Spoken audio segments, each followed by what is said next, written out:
New York সিটির mayor নির্বাচনে ঝড় তুলেছেন জোহরান মামদানি। ভোটের লড়াইয়ে হারিয়ে দিয়েছেন দুই অভিজ্ঞ রাজনীতিবিদকে, যাদের মধ্যে একজন আবার মামদানির নিজের দল ডেমোক্রেটিক পার্টির বর্ষিয়ান নেতা অ্যান্ড্রু কুমো।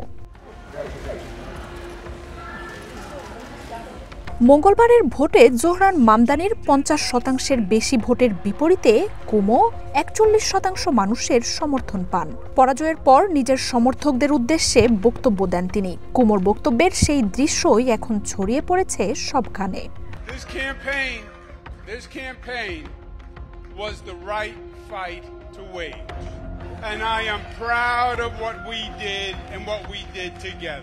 বক্তব্যের শুরুতেই মেয়র পদে জয়ী মামদানিকে শুভেচ্ছা জানান পরাজিত অ্যান্ড্রু কুমো। ঠিক তখনই মামদানির বিরুদ্ধে দুয়োধ্বনি দিতে থাকেন তার সমর্থকরা। তবে মাথা নেড়ে বারবার না বলে সমর্থকদের থামতে বলেন কুমো। জানান এটা ঠিক নয়।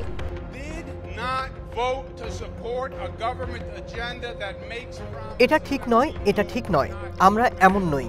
আজকের রাতটা তাদের ছিল এবং তারা সরকার গঠন করতে যাচ্ছে এবং আমাদের পক্ষে যত ধরনের সম্ভব সেই সব সহায়তাই করব, কেননা এই নিউ ইয়র্ক আমাদের সবার। আমরা সবাই এই শহরের ভালো চাই। কুমোর এই শুভেচ্ছা আর সহযোগিতার ঘোষণাই সবার মন জয় করে নিয়েছে। যেখানে আমাদের দেশে পরাজিত হওয়ার পর কখনো সূক্ষ্ম আবার কখনো স্থূল কারচুপির অভিযোগ এনে নির্বাচনকে প্রশ্নবিদ্ধ করার সব ধরনের চেষ্টাই করেন প্রতিদ্বন্দ্বীরা। বিরোধী পক্ষের জয়কে ছোট করতে নানা ষড়যন্ত্র তথ্য ছড়াতে শুরু করেন তারা। পরাজয় মেনে নিয়ে সব ভুলে একসাথে কাজ করা তো দূর, উল্টো শুরু হয় ভাঙচুর, লুটপাটের সংস্কৃতি। নিজেদের জয় নয়, বরং জনগণের স্বার্থই যে রাজনীতির উদ্দেশ্য, সেটা ভুলে যান আমাদের দেশের রাজনীতিবিদরা।